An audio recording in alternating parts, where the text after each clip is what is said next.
Alright, what's going on everybody? Striving Emperor here, and I'm glad to say I am 100 episodes into Gintama.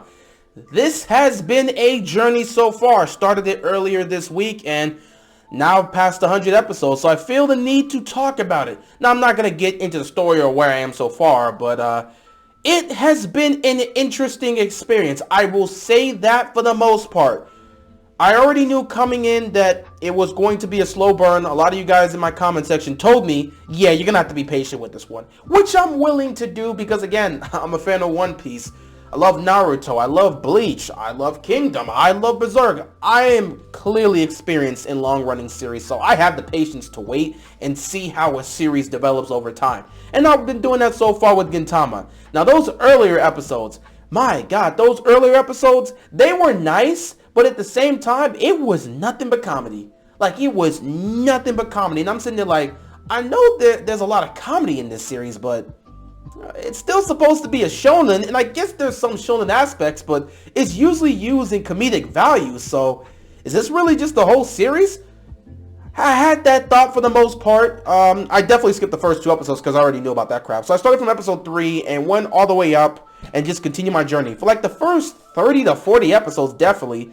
Maybe actually push it to like 45 episodes. It was really mostly just comedy. There were moments there, though, that they had like serious moments or serious aspects of it where they really went into it story-wise. But for the most part, it was a lot of comedy. And I enjoy the comedy, but you know, I came here for the shonen aspect. I was told this is peak shonen. It's one of the greatest shonens of all time. So I kind of wanted to get into that. And I already knew it was going to take a while, but after you get into series 30, 40, 50 episodes, it's like, all right, guys, time to ramp it up. Let's get to something. Luckily, I did get to that just in the nick of time. I was actually told by somebody in the comment section that like episodes 57 to 61 of the anime, you could skip that and go watch the movie. I don't remember the name of the movie, but it was like he put the name of the movie in the comment, and I just went there immediately and watched that because I was told that one basically covers those episodes and it does it in a much grander fashion. And I'm so glad I did that because when I got to the movie,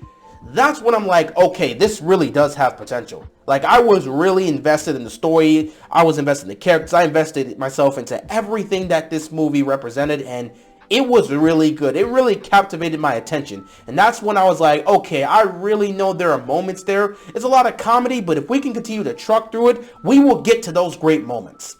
And 100 episodes in, we've had a couple of those moments for the most part. The story continues to progress as it goes on. You try to find the fillers here and there and skip it for the most part, but it's been good so far. Now, I'm not going to get into every character. I'm mostly going to focus on the main three. Our main trio, if we do have to talk about. First of all, Shinpachi. Shinpachi has been an interesting character. I didn't exactly know what was going to happen with him for the most part. I expected him to kind of come in the way he was earlier on, more so reserved, more so, I'm not saying reserved as if he was like the calm, cool, collected one. Well, actually, he is the calm, cool, collected one of the trio, but then again, they're all crazy in some cases. But like, he was more so of the passive guy. Like, he wasn't really willing to speak his mind like that and go out there and do what he's got to do. But as the series has progressed, he's gotten more open, especially as he's gotten to know Gintoki over the series, you know. And Gintoki's definitely an interesting character. We'll get to him last. But yeah, Shinpachi, as the series has gone on through these 100 episodes I've seen so far, he's an interesting character. He continues to progress. I don't know what's going to happen with him. I hope he continues to rise the way he's been in this story, but right now it's like he's a really good character. He's a really interesting character. I like what I'm seeing from him. I just want to see more, and I'm hopeful that I will see more. Next up, Kagura. She's my second favorite character of the story right now.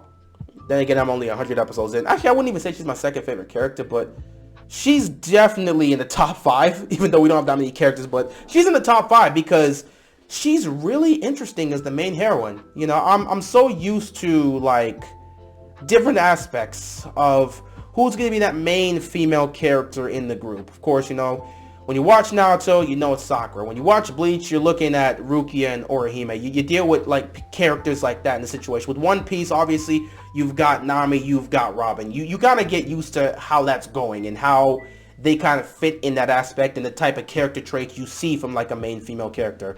Kagura fits none of those. So she's just her own character, and I love it. She fits none of those, and she's perfect for a series like this. I really enjoy when she's on the screen.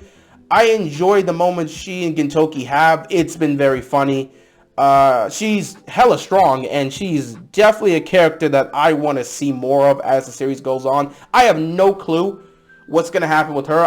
The one part that was very interesting was the whole situation between her and her father, and how that whole situation turned out. It was great. So I hope she gets more moments like that. We're going to dive into who she is as a character and more so of her past, but I don't know. We'll see how the story continues. But so far, Kagura has been fun. She's been awesome. I love when she's on the screen, and I hope she continues to be as great as she is.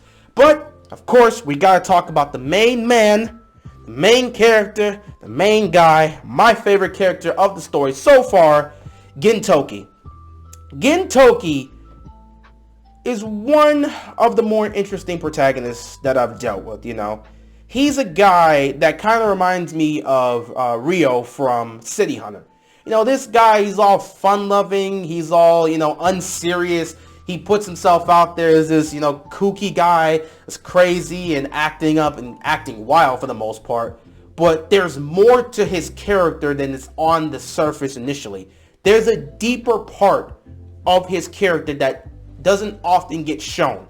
Both these guys represent that, and Gintoki's been like that for much of the series, pretty much the entire series, and I assume he's going to be like that moving forward, because, you know, I guess if you move away from that, it wouldn't really feel like Gintoki, but he's been great so far. I love the moments when we get into his past, but what also, you know, makes him similar to like Rio is that they've both gone through a lot of traumatic things.